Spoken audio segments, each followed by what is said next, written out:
예전에는요 이거 한두 끼만 적게 먹어도 살이 빠졌는데 요즘에는 이거 며칠 굶어도 안 빠져요. 자꾸 아랫배가 나오네요. 이거 혹시 나이살인가요? 맞습니다. 나이살입니다. 그리고 앞으로 점점 더 찌실 겁니다. 사람은 나이를 먹습니다. 어릴 적에는 나이를 먹으면 성장을 하지만 20대 성장이 끝난 그 이후에는 나이를 먹을수록 노화가 진행됩니다.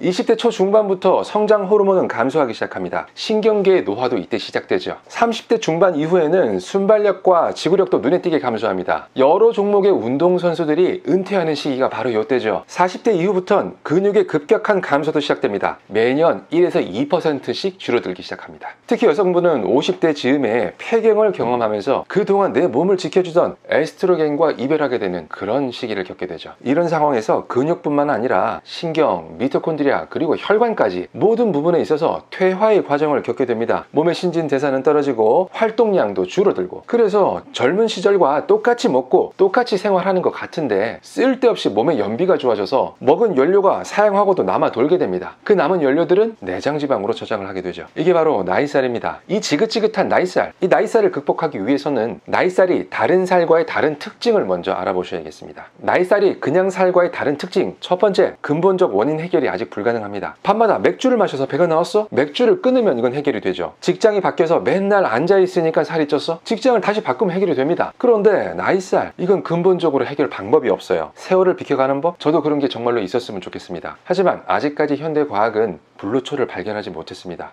나이살이 다른 살과 다른 두 번째, 점점 더 나빠질 겁니다. 나이 안 먹는 사람은 없습니다. 그리고 그 나이는 매년 쌓입니다. 작년보다 올해 한 살 더 먹었고 내년엔 올해보다 한 살 더 먹을 예정입니다. 그러면서 우리 몸의 각종 호르몬과 근육들은 없어지면서 더 이상 없어질 게 없어질 때까지 없어질 겁니다. 그럼 이렇게 원인 해결도 불가능하고 계속 지속될 나이살, 어떻게 해야 극복이 가능할까요?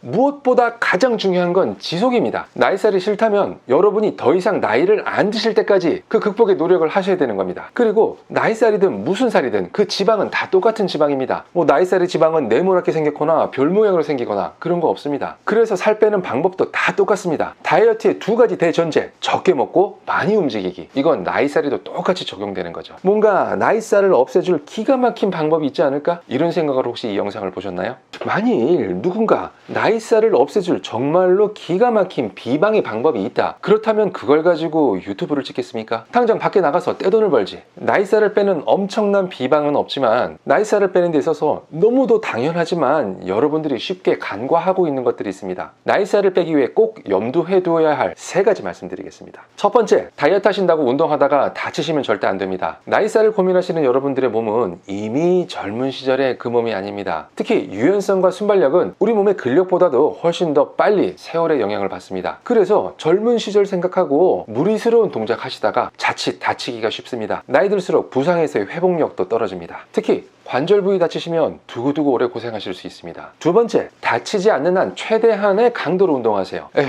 나이 들면 운동도 살살 조심조심 해야지. 맞습니다. 하지만 몸을 변화시키기 위해서는 그 몸이 변화될 만큼의 강도가 있어야 됩니다. 우리 몸에 겨우겨우 극복할 수준의 시련을 줘야 됩니다. 성적이 오르려면 짜증이 날 만큼 내 실력과 비등비등한, 넘는 듯 마는 듯한 이런 수준의 문제집을 풀어야 되죠. 고등학생이 공부한답시고 맨날 초등학생 문제만 풀면 이거 성적 오르겠습니까? 무슨 운동이든 내 몸이 힘들어할 만큼의 그런 자극을 줘야 됩니다. 땀이 나고 숨이 차고 가슴이 두근거리고, 그리고 운동하는 동안에는 아유 힘들다 이런 느낌이 날 정도의 강도. 그랬다가 운동이 끝나면 아이고 살았네, 그런데 운동하기 참 잘했어, 이런 느낌이 날 정도의 강도를 유지하셔야 합니다. 세 번째, 익숙한 것에서 벗어나세요. 나이가 들면서 세상 모든 것에 익숙해집니다. 젊은 시절엔 신기하고 재밌고 즐거운 일들이 많은데 이것들이 나이가 들면서 다 시들해지기 마련이죠. 세월의 속도가 10대 때에는 시속 10km, 40대에는 시속 40km로 달려간다. 이 이유도 맨날 사는 게 그게 그거고 재미도 없고 흥미도 없고 감동도 없으니까 어느 순식간에 보면은 세월이 흘러가 있는 겁니다. 지금까지 오랜 시간 여러분들이 유지해 오신 먹는 방법, 움직이는 방법, 이거 전부 다 익숙한 것들이거든요. 나이살에서 벗어나고 싶으시면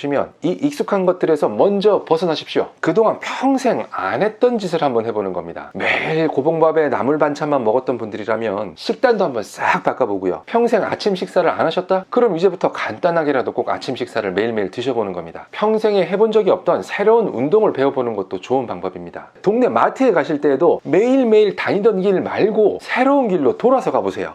나이살을 빼는 방법 몰라서 못 빼시나요? 아닙니다. 그 익숙함들을 버리기 싫으니까 나이살도 버리지 못하는 겁니다.